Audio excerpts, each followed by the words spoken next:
नमस्कार, मैं Mukesh Rana, DBS TV news में आपका स्वागत है। आइए नजर डालते हैं आज की कुछ खास खबरों पर। आप देख रहे हैं दबंग बिहार स्टार टीवी, सही खबर सबके लिए। हम मौजूद हैं इस वक्त सीतामढ़ी जिला के पुपरी प्रखंड के गंगटी पंचायत के अंदर और हमसे बातचीत करने के लिए मौजूद हैं एक मुखिया प्रत्याशी। इलेक्शन के अंदर हर प्रत्याशी अपने अपने दावे करते हैं आम नागरिकों के लिए, जनता के लिए, पंचायत के लोगों के लिए, लेकिन किनके दावे में कितनी सच्चाई होती है जनता और ग्रामीण खुद फैसला कर लेते हैं। तो सीधे हम चलते हैं मुखिया प्रत्याशी के पास और जानते हैं उनकी बातें, उनका लक्ष्य क्या है, उनका सपना क्या है। सर, आप अपना पूरा परिचय दे दीजिए। First of all, I would like to say about myself.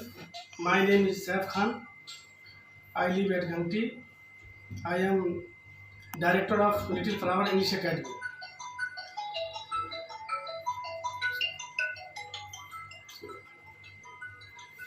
हम इस बार उम्मीदवार हैं मुखिया के।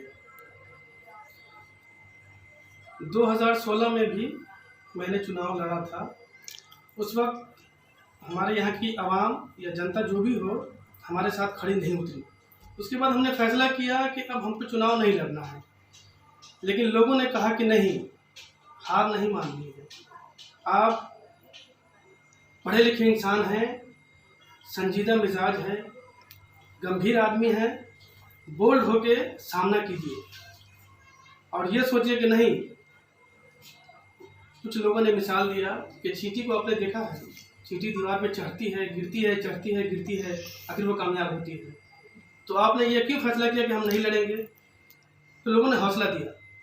तो फिर हम करीब 1 साल से मेहनत मशक्क़त के साथ अपने काम में लगे हुए हैं।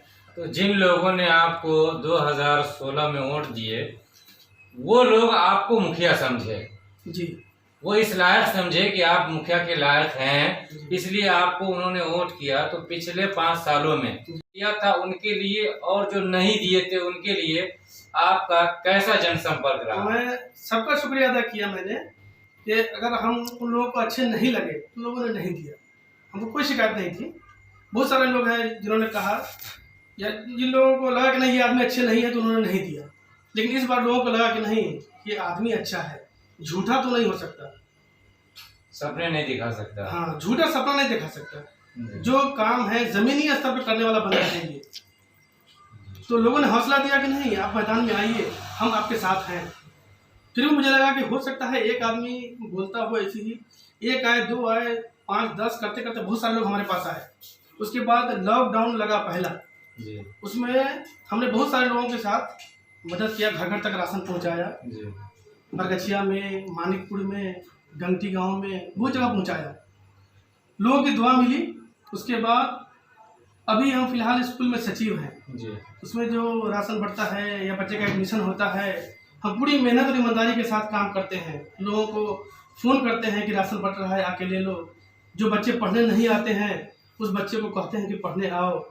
टीचर नहीं आते हैं तो हम सवाल करते हैं हेड मास्टर से कि टीचर क्यों नहीं आ रहे हैं। तो हो सकता है कि यहाँ की जनता, यहाँ के ग्रामीण ये समझ रहे हो कि जैसी जिम्मेदारी आप सचिव रहते हुए निभा रहे हैं, लोगों के मिजाज में और युवाओं के मिजाज में एक बात चल रही होगी कि अगर ये मुखिया बनते हैं तो पढ़ाई के सेक्टर में मजबूती होगी, ये भी हो सकता है। जी, बिल्कुल बिल्कुल। और ये हमारी प्राथमिकता यही होगी कि हमारे यहाँ एजुकेशन की बहुत कमी है और हम खुद प्राइवेट कॉन्वेंट चलाते हैं अपना।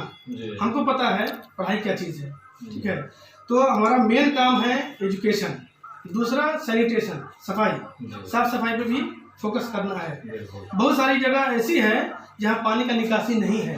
हम फील्ड में घूमते हैं तो बहुत सारे लोग कहते हैं कि देखिए ये रोड पर पानी लगा हुआ है, नाला साफ नहीं हुआ, पैसा नहीं आ रहा है, बहुत सारी चीज़ है, बहुत सारा मसला है। तो हम ईमानदारी के साथ और जिम्मेदारी के साथ हमने ये ठाना है कि नहीं, 5 साल अगर रहेंगे, अल्लाह ताला हमको मंजिल मकसूद तक पहुंचाया, तो हम ऐसा काम करके दिखाएंगे कि कम से कम इस पंचायत को पूरे डिस्ट्रिक्ट में नंबर 1 पे लाएं। अगर डिस्ट्रिक्ट में नहीं ला सके तो कम से कम प्रखंड में तो नंबर 1 पे लाएंगे इंशाअल्लाह। ये हमारी सोच है और कुछ ऐसा करके दिखाएंगे ताकि लोगों को लगे कि इनसे बेहतर कोई है ही नहीं, हमारे पास दूसरा ऑप्शन नहीं है, इसीलिए हम जब भी लाएँ तो ऐसे ही आदमी को लाएँ। और ठीक है, 5 साल के बाद जब हमको नहीं भी चुनेंगे ना, तो वो मिसाल, हम ऐसा मिसाल काम करके जाएंगे, वो याद रखेंगे कि फलां मुखिया थे तो उन्होंने ऐसा ना ऐसा किया। तो बहुत बड़ी बात इन्होंने कही सैफ खान साहब ने, और इन्होंने बताया कि इनका एक ही लक्ष्य है कि सबसे पहले पढ़ाई का सेक्टर मजबूत होगा तो लोग अपने हुकूक को समझेंगे। जैसे ये अपने हक की लड़ाई को खुद समझकर लड़ रहे हैं, ये आम जनता पंचायत के एक एक नागरिक को ये जिम्मेदार बनाना चाहते हैं। इस वजह से इनका लक्ष्य है मुखिया पद पर रहते हुए पूरी जिम्मेदारी से ये काम करेंगे। जी सर, कुछ और बता रहे थे जी, तो हमारे वालिद साहब 2001 में मुखिया बने थे जी। 1 से लेकर 2006 तक रहे। उन्होंने अपने कार्यकाल में बहुत अच्छा काम उन्होंने किया। हमारे पंचायत में 4 गांव है, चारों गांव में उन्होंने नौकरी दिया। हम भी उस वक्त पढ़े लिखे थे, हम ग्रेजुएट हैं, हम भी पढ़े लिखे थे, हमारे भाई साहब भी पढ़े लिखे थे। वो चाहते तो ये नौकरी अपने घर में भी रख सकते थे, लेकिन ये इल्ज़ाम अपने ऊपर दाग नहीं लगने दिए, ये इल्ज़ाम अपने ऊपर नहीं लिए। लोग कहते कि देखो अपने बेटा को नौकरी दे दिया, हमारे वाले साहब ने अपने को नहीं देके समाज को दिया, उसमें सब समाज को रखा, तो हिंदू भाई भी हैं, मुस्लिम भाई भी हैं, सब लोग जैसे आपके वालिद साहब, आप उस ख्याल को बरकरार रखेंगे या बदल जाएंगे? नहीं, उसको तो बरकरार रखेंगे ही, उसे और ऊपर तक जाएंगे।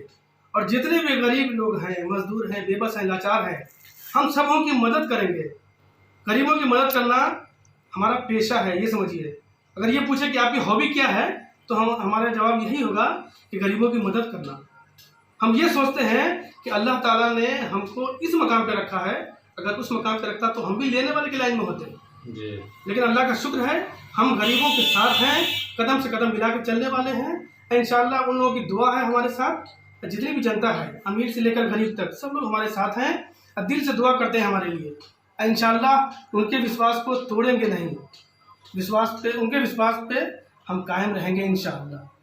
चलिए, तो देखा आपने और सुना आपने इनकी ज़बानी कि इन्होंने साफ तौर पर कहा कि इनका जो पूरा मकसद है वो ये है कि गरीब तबके का आदमी भी जो लोग जिस ताल्लुक से इनके साथ जुड़ेंगे उसी में उनको ये कामयाब बनाना चाहते हैं, और पूरे पंचायत की जनता को बिना किसी भेदभाव के और बिना किसी रुकावट के सबको एक प्लेटफार्म पर, जैसे इन्होंने एक मिसाल दिया कि इनके वालिद ने सरकारी सर्विस, सरकारी नौकरी आई तो अपने औलाद से ज्यादा पंचायत के दूसरे लोगों को देना मुनासिब समझा, ताकि लोग पंचायत के ये न कह सके कि मुखिया रहकर अपने घर में सारा चीज रख लिया। तो इनका भी यही लक्ष्य है कि ये सबका साथ और सबका विकास करेंगे, सभी को सम्मान दिलाएंगे। अब देखना यह है गंगटी पंचायत की जनता क्या निर्णय लेती है, क्या फैसला करती है। मिलेंगे फिर किसी नए और ताजा समाचार के साथ। कैमरामैन अब्दुल कादिर के साथ मैं मेंबर गाती, गंगटी पंचायत।